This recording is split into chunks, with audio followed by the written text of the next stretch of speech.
Welcome to Keith and I Don't Tread on Anyone in the Libertarian Institute. Today I am joined by David L. Bahnsen, founder, managing partner, and chief investment officer at the Bahnsen Group, overseeing $5.3 billion in client assets. We'll be discussing his book, Full-Time Work and the Meaning of Life. Mr. Bahnsen, thank you so much for your time. Well, thank you so much for having me. It's great to be with you. Where is the best place for people to purchase this book? Well, I try to be agnostic about where they get it. We have links to both Amazon and Barnes and Noble on the fulltimebook.com website. But for those who are still old school that like to walk into a bookstore, it's pretty much sold wherever fine books are sold as well. So whether brick and mortar or online, it's pretty readily available. Sounds good. Let's get into the materials. In the book, you say one of the clearest economic principles is that production plays a powerful role in driving prosperity in a society. Pro-work ideology connects to economic life in a myriad of ways. What does that mean in layman's terms? Well, essentially, in layman's terms, production could be thought of as equivalent to work. When we think about consuming things in an economy, when we're enjoying services that we enjoy, when we're buying goods that we enjoy, we are partaking of things that before we consumed them were produced. Production precedes consumption. This is a tautology. It's self-evidently true. The really, I think, miraculous part of the leverage in this economically is that you get two parts production for every one part consumption. And what I mean by that is I can't consume something until I have produced and have the means to consume it. And I can't consume something unless somebody else produced it. And so you're generating economic growth through the production of goods and services. Now, of course, goods and services are not produced for the purpose of being thrown away. They're produced for the purpose of eventually being consumed, but production has to drive consumption. And in fact, even when somebody produces something that the customer doesn't like, no matter what, they learn from that and rechannel resources.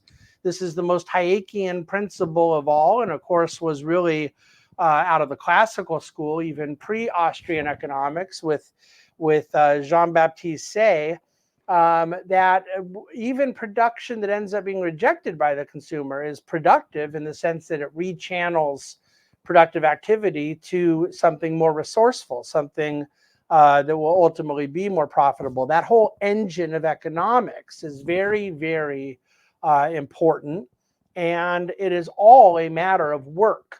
When we talk about all this productive activity as a driver of economics, trial and error, the physical labor that can go into things, the ideation, the ingenuity, the risk-taking, these things are best expressed in the very easy to understand four-letter word, the verb work.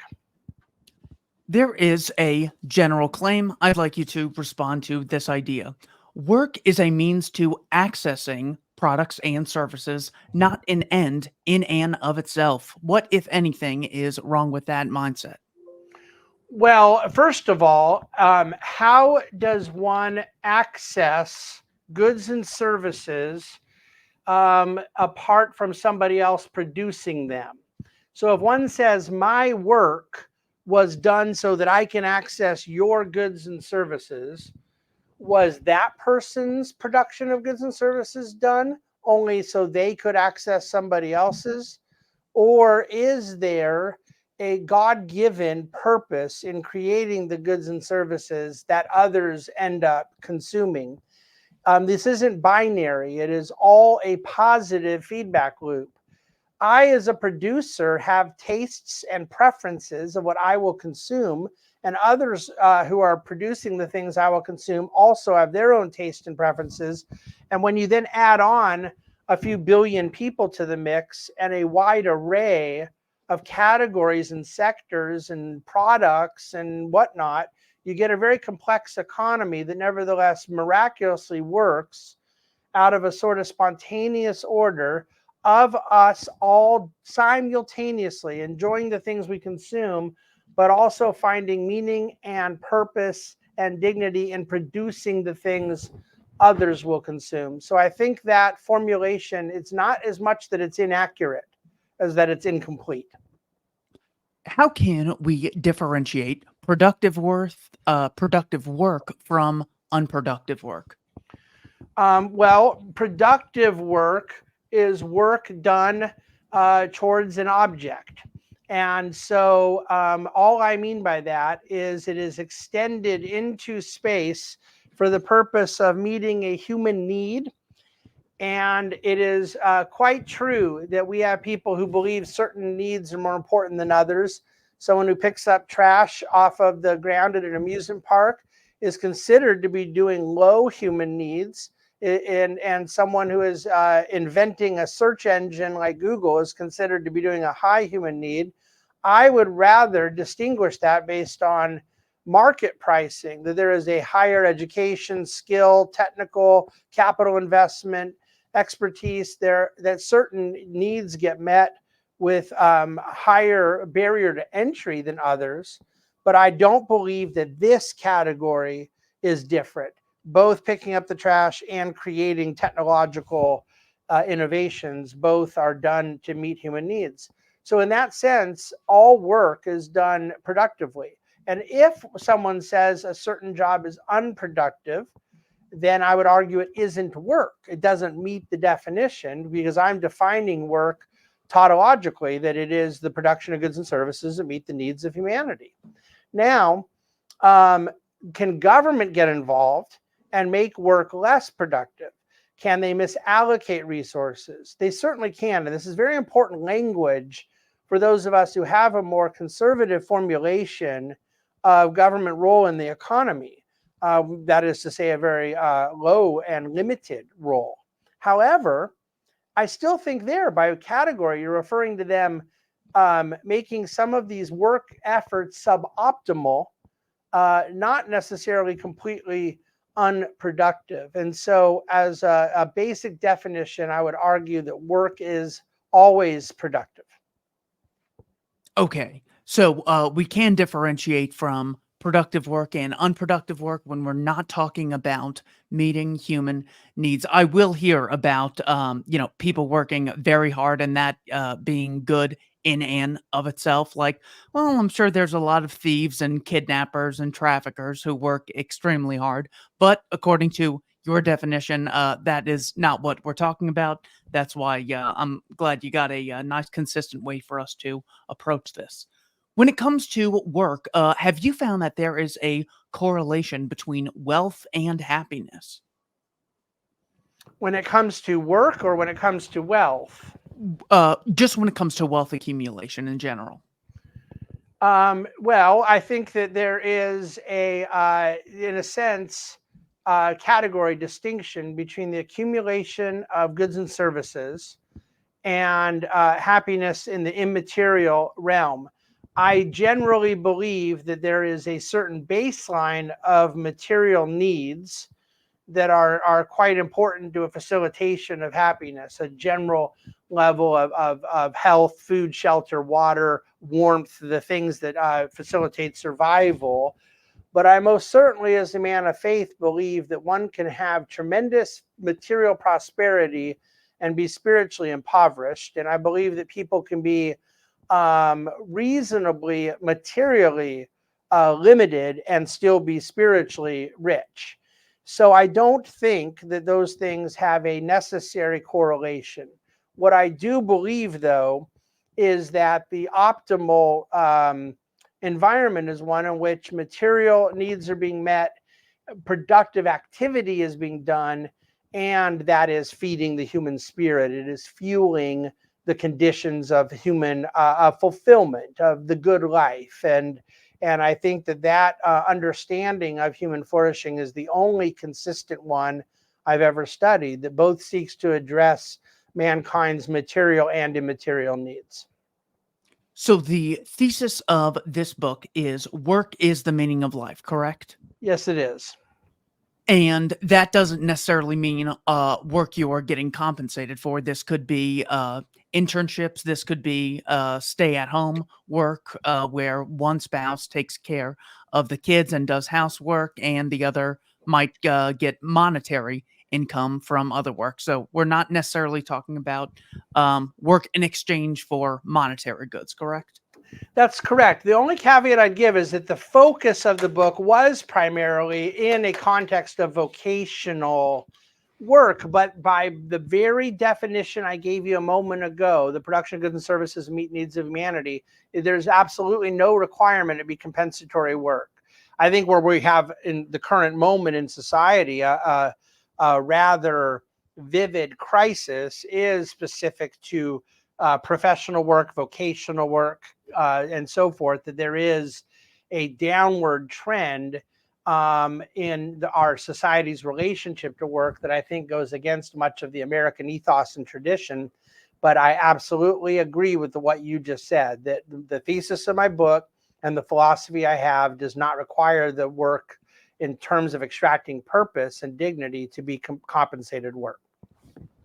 I was having a conversation with a gentleman some time ago who talked about how he's really proud of this great accounting job that he has, and some time went by, and I think he got a few drinks in him, and he just told me that, he actually made this up. He doesn't work at an accounting organization, he works at Goodwill, and was really, really ashamed of that, and I asked him, "Well, what is so hard about, what is so terrible about, working, at a place like Goodwill?" So, before I did tell you, what my takeaway from that was, how can someone who is more or less ashamed of their current position find meaning in the work that they do? Well, I think that that's sort of the essence of the whole book, that there is a necessary philosophy to adopt before being able to see it that way. If one views work as something done to achieve socioeconomic strata, then I think it would be very hard for some people in various occupational contexts to feel that pride. Of course, the whole point is work is not something we do to achieve, or work is not something we merely do to achieve economic strata. Um, that if I believe work is God-given purpose, and that in fact work was something that was created by God to mirror him and reflect the fact that we are bearers of his image, then whether one is working in a position that society puts a lot of status on or not, we have very ample reason to find both joy and fulfillment out of it. Now, I also talk a great deal in the book about the reality of a journey in one's life. That if one is so cliche, it makes it useful to use as an example.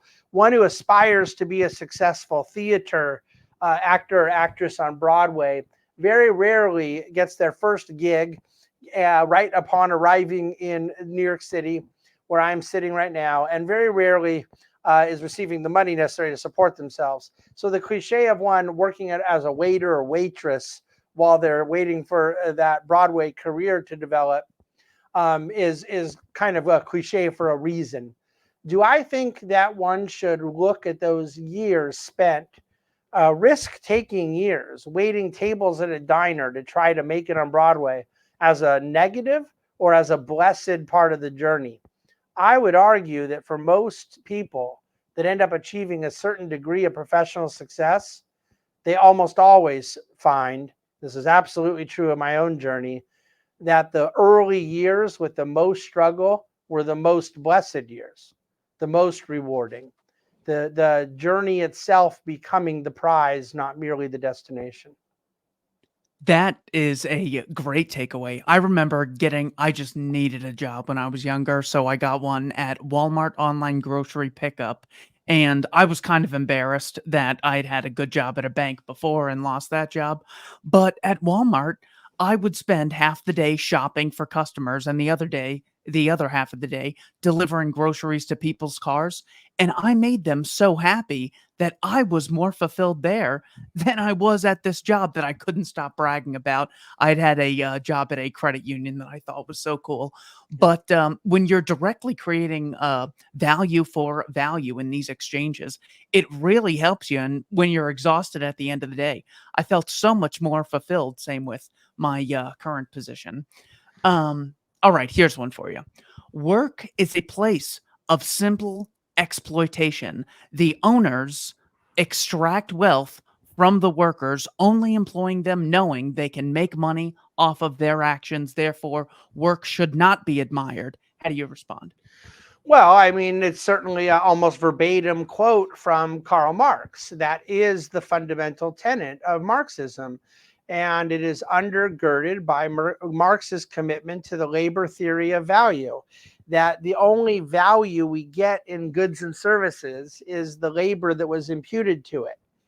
And the great takeaway of the classical school of economics, and really Karl Menger did some phenomenal work here at the Austrian school at kind of now it's just taken for granted. It's so obvious that there is a subjective theory of value. Why is a particular table good? Is it because of all the hands and tools that went into making it? Or is it because the person likes it, who buys it?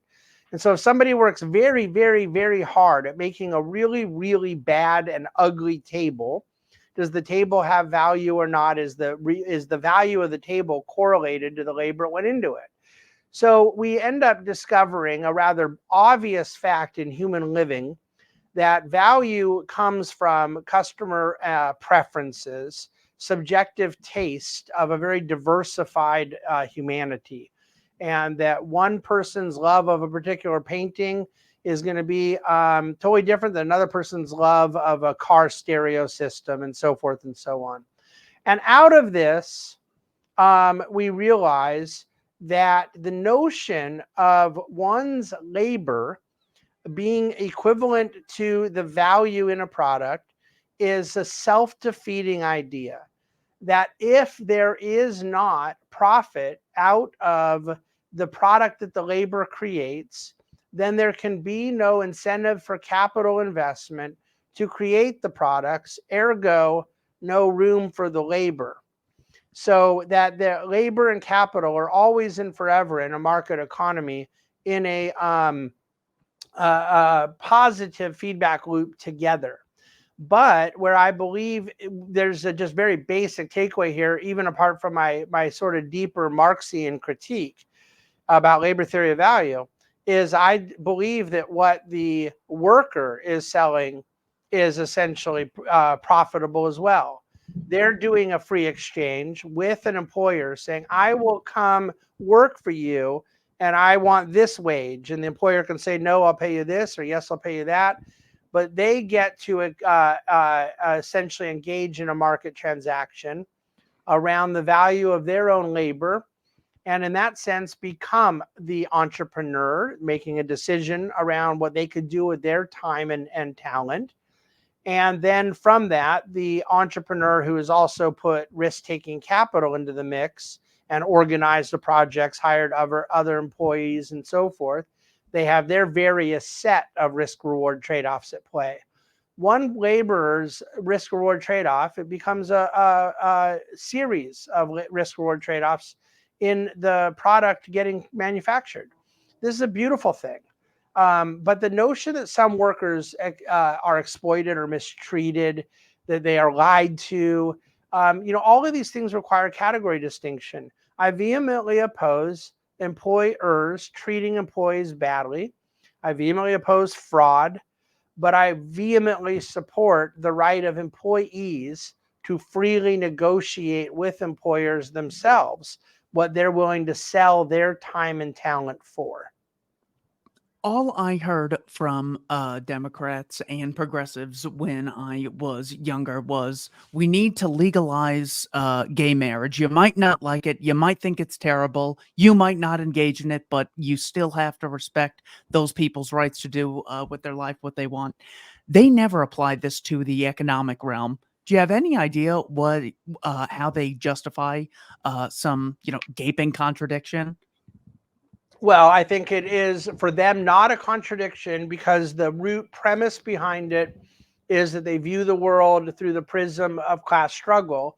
And so, if you believe that history is a story of an oppressed and an oppressor, and then draw a narrative to essentially have to move around who those oppressed groups may be, that's kind of the story we're living through now. Marx obviously drew up his tenets around the oppressed being defined by class. And the more modern cultural Marxism is using race and gender far more frequently in the same narrative of class struggle than they are economic class, the class divide. But all of it is just from a flawed view of history, misunderstands the anthropology that is necessary to get this right, the dignity of the human person, and the dignity not coming from their belonging to a collective. So Rousseau screwed all of this up. Marx just doubled down. And now in the 21st century, we're living through an era of not learning the lessons of the 20th century. What are some misconceptions people have about the word profit? What is profit, and is it inherently good, inherently bad? Is it a neutral term? What are your thoughts on this? Profit is inherently good when it's properly defined, but profit is the gain that comes from the process of economic transaction. And so essentially, because of subjective value, I have bubble gum on the playground, but what I really want is the baseball card my friend has. And he really wants the bubble gum I have and doesn't care so much about the baseball card. We can exchange things, and there are no new products. All we did was exchange two things, but we're both better off. In other words, we're both wealthier. What we have now in goods and services accumulated is worth more to us for the simple reason that one person doesn't need a cow and one person doesn't need water. But when cow and water get traded, both people have needs met that make them better off. And so 6-year-olds seem to understand this idea with bubblegum and baseball cards better than grown adults that get elected to the halls of Congress seem to understand it. Profit is a process by which economic calculation is done, goods and services are produced, and the people involved end up better off. And that is a process we call profit making. Got it. The book is Full-Time Work and the Meaning of Life. Here we have a tweet from Alexandria Ocasio-Cortez. I want to get your response to this mindset. She says, "It is utterly embarrassing that pay people enough to live is a stance that's even up for debate. Override the parliamentarian and raise the wage. McDonald's workers in Denmark are paid $22 an hour plus 6 weeks paid vacation. $15 an hour is a deep compromise, a big one, considering the phase in." What is your response to this? Well, I wonder if she believes that $22 an hour is a livable wage for a mother of three in Midtown Manhattan. Now, again, this forces us to go into an arbitrariness, but I would rather not start with that argument. That once you believe the government can set wages, why stop at 22? It lacks limiting principle. But we have to start with two other principles that end the whole conversation. Number one is that the minimum wage is always and forever $0. That what she is talking about is pricing out anyone in the delta between where the value to the employer is less than that wage level being set by the disinterested third party named AOC. So if I believe that I need 100 people to do a certain thing and there's margins and all the calculation I'm doing in my business, and I believe the work is worth $14 an hour to me, they set the wage at 22. I have no choice but to not hire the people that will force me below that marginal value. Now, the other issue here, besides the fact that she's guaranteeing unemployment, is it's rooted by her argument in a premise that is obviously untrue, which is that all work is supposed to be a livable wage. A lot of work, including the example she gave, is ideally suited for part-time workers who don't need a livable wage, namely high school teenagers that for years and years and years did work part-time work in summer and after school, or college students that did supplement themselves going through school with hourly wage, like at a McDonald's, waiting tables, other such work. So what she has done all at once is not only not create a livable wage for those of lower skill and education, she has priced many of them out of the market altogether, compounding the problem and making them more dependent on a social safety net, and limited teenage employment, which is itself a wonderful feeding ground to people being more gainfully employable later in life as they learn basic skills, showing up, discipline, getting along with coworkers, taking instructions from a boss, things like that. So these elevated minimum wage laws are not even really well-intentioned anymore. It's political rhetoric to sound as if you're trying to do something that you're not even able to do. And we see this in real time across the board. Publicly traded fast food restaurants that are paying a higher hourly wage now are paying lower total wages across the whole company. The reason is that they are able to get more productivity, hiring less people as a result of the incentive that these things created for them to go automate and use technology for more efficiency. This is a direct byproduct of their hand being forced by bad policy. Exactly. That they'll tell us all day long about how, if you raise the price of goods, well, that hurts the poor. However, raising the cost of employing people, well, that just has no downside. That just benefits people. It's amazing. The same thing applies every single time. That's right. The the other tweet that I came across that when I was going through your book is this one. It says, "This to me is worse than death," and it is a typical image of a desk job. So when you're making the case that work is the meaning of life, and some people have such a hoodwinked idea, or whenever they think of work, this is what they think of: solitude, meaningless, just doing what it takes to get by. What do you say to this mindset? Well, if somebody thinks that working a cubicle is worse than death, I would encourage them to be very careful. In an automobile, I would encourage them to really be, safe in the day-to-day decisions they make in their life.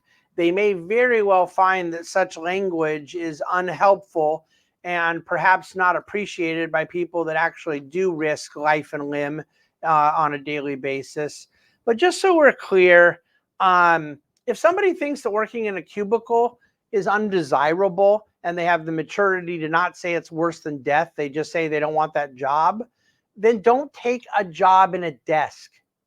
How's that?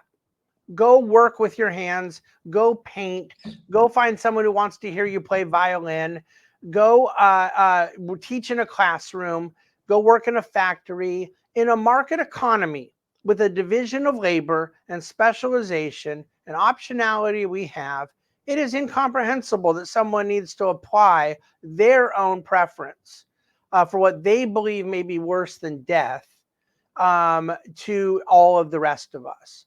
I recommend that the person saying things like that probably grow up to some degree, but also realize that it's very easily solved.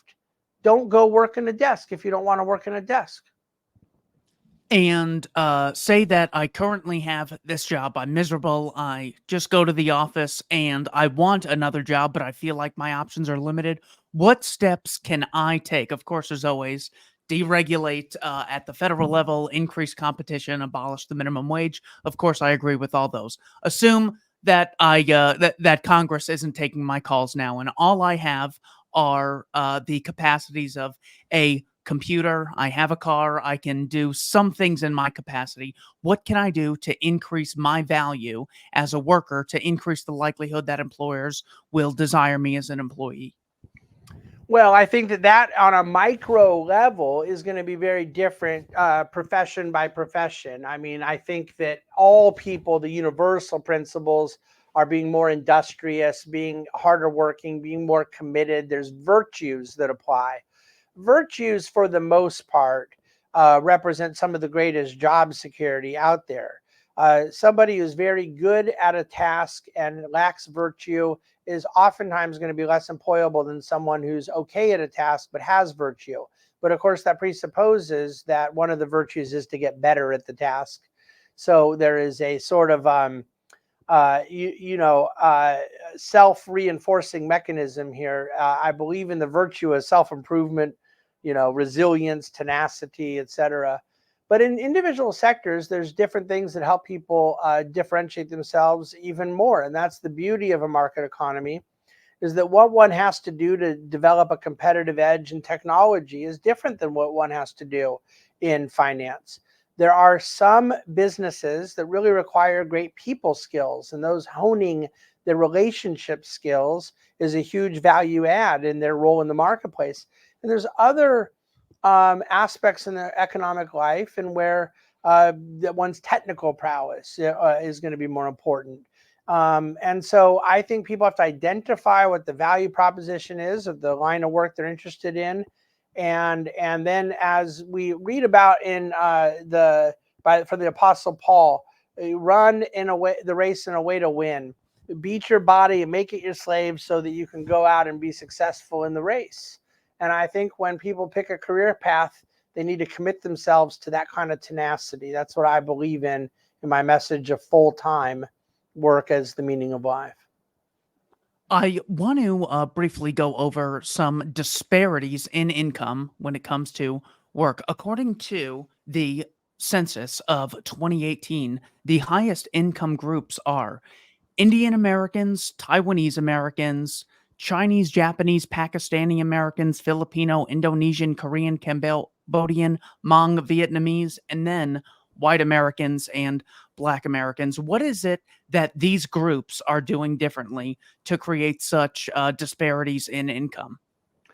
Well, I don't know enough to be able to answer that in terms of the specifics behind the study, what the data inputs are, what timelines are involved. We do know at a high level that Asian Americans often are entering the workforce with a higher degree of education, and particularly math science. And so there has been a lot of new hiring in STEM related fields. I tend, as an economist, to be more interested in some of these data points at a bottom-up level. What are the unique micro components that enable someone of any color or demographic or whatnot to flourish in a particular industry? But on a top-down basis, there are demographic trends, educational trends, immigration trends, et cetera, that all impact those things. But it's not an area specific study that I have looked at. For example, when you refer to Native American, for example, there generally are answers. There generally are various trends that one could go look at to find some cause and effect. But I find myself a little bit more focused on the micro there than the macro. Got it. So, say that I have the mindset of I really identify with the working class, people who spend a great deal of their time working, and I care about the workers. Why should I support something like a market economy as opposed to a state run economy? So is your question, do I think that people should prefer individually less of a state-run economy in order for them to have more opportunity for advancement? Yeah, that is definitely the way to approach it. I just come across so many people who say, "Well, I really care about the workers," and that is just the ultimate claim that, well, that's why I justify a big state. It doesn't even need further explanation. It's the reason I advocate such a big government is because I care about the workers, which means you people who don't advocate a big state, you don't care about the workers. that Yeah. mindset in general, I'd like you to respond to. Well, sure. And I think in that case, I am at a point where it isn't particularly offensive to me, but I do recognize that I'm not necessarily contending with a real argument. You're contending with someone who would prefer to use virtue signaling and good intention and a certain degree of emotion as a substitute for an argument. And if it's in good faith, I would like to have the discussion, and I'd like to do so charitably. But what I would point out is, are we after feeling good about ourselves, or are we after something that is actually better for workers? Where has there been the largest level of state involvement in an economy in history? And have those places with the largest level of state involvement been places that have been good for workers or bad for workers?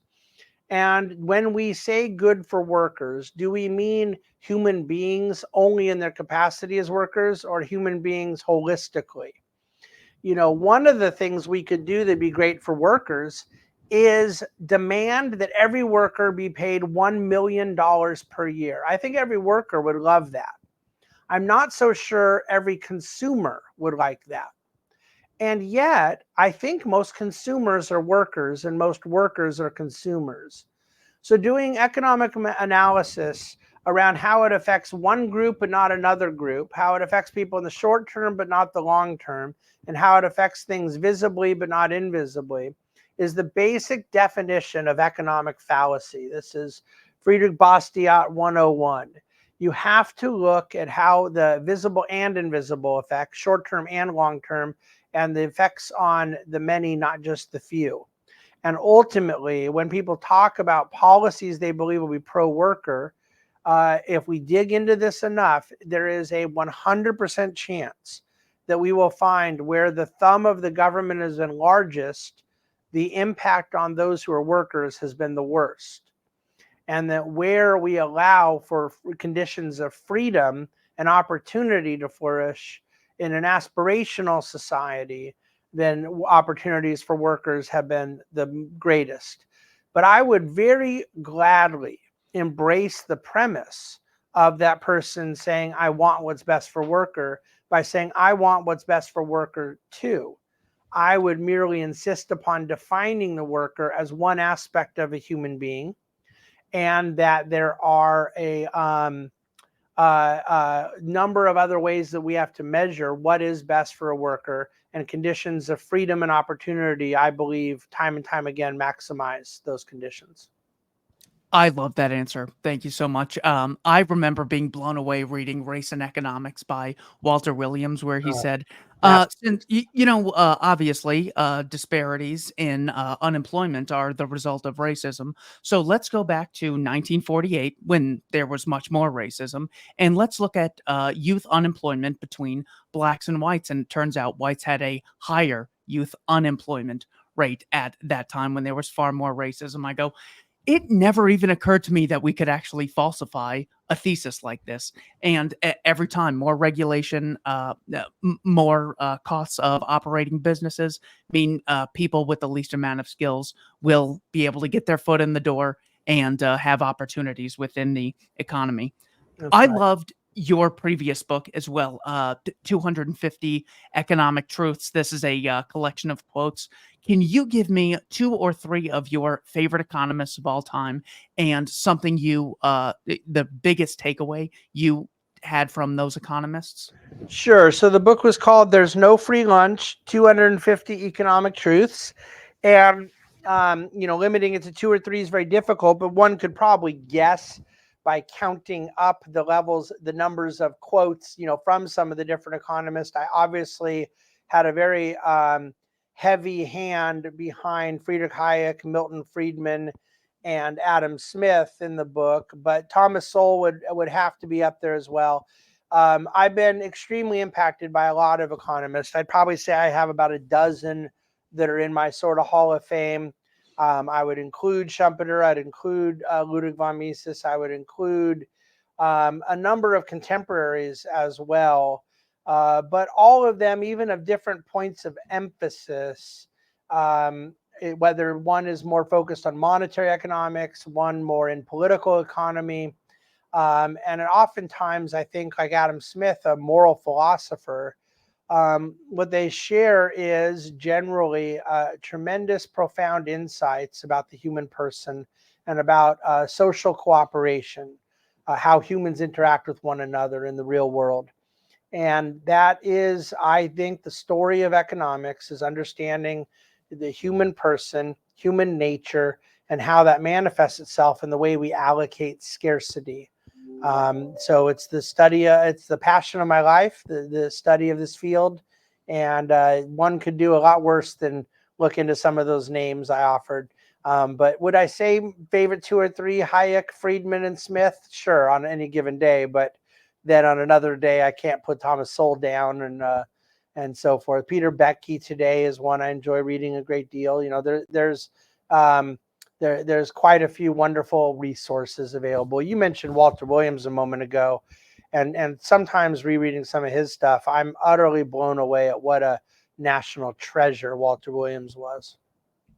All right. So if we had to summarize our discussion, by the way, again, the book is Full-Time Work and the Meaning of Life. You claim there is a crisis of despair. What is the cause of this despair? Give us the takeaway of this book and how people can find meaning in negative spaces. Well, I believe that the crisis of despair at a high level that we face in the society goes deeper than merely a declining view of work. Unfortunately, many others are diagnosing the crisis of despair as being caused by too much work and too much need to work and too much stress in work. But I believe the crisis of despair comes from the four major categories of human joy being somewhat suppressed or limited, and that is our connection to faith, family, friends, and work. And I think that we have a downward pressure on transcendent truth in society, faith, a declining understanding of the institution of family, a total disregard for the binds in a community and social fabric that is represented in friendships. And so those three elements are all at the heart of the despair. But then the fourth component is the one that not only is, I think, contributing to the despair, a low view of work, but it is being heralded as a part of the problem, that work is contributing to the despair as opposed to the lack of work. So in that sense, I view work not as a part of the problem, but as a part of the solution.